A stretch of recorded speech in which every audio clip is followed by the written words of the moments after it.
Jan Goličič, prvi dan premora, če lahko temu tako rečemo, na svetovnem prvenstvu, 2 tekmi sta za vami, 1 točka je v žepu.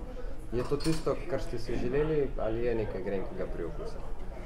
Mogoče je nekaj grenkega priokusa bilo proti Švicarjem, ker bi lahko to tekmo tudi zmagali.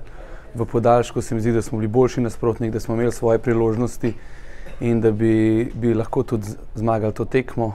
Proti Kanadi so bili pač oni boljši in mislim, da so zasluženo zmagali, da nismo imeli nekakršnih možnosti za zmago. Ampak po 2 tekmah lahko rečem, da smo lahko s točko kar zadovoljni. Poznate Francijo, kako ste sami zadovoljni z organizacijo svetovnega prvenstva?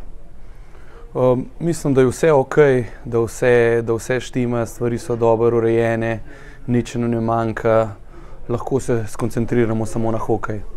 Sledi že jutri nov paket 2 tekem, najprej Norveška, ki nekako sodi v tisti rang premagljivih reprezentanc, če temu lahko tako rečemo. So plani, načrti že postavljeni ali še nekaj časa za tem? Mislim, da danes je predvsem regeneracija naš cilj.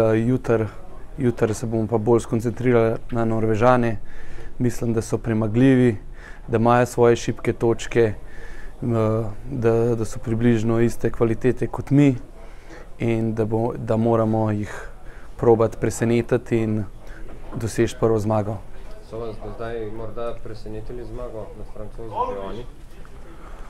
Ne, niso me presenetili, ker na tem turnirju vsak lahko zmaga vsakega. Tudi oni imajo zelo izkušene igralce in so bili zmeraj neugodni.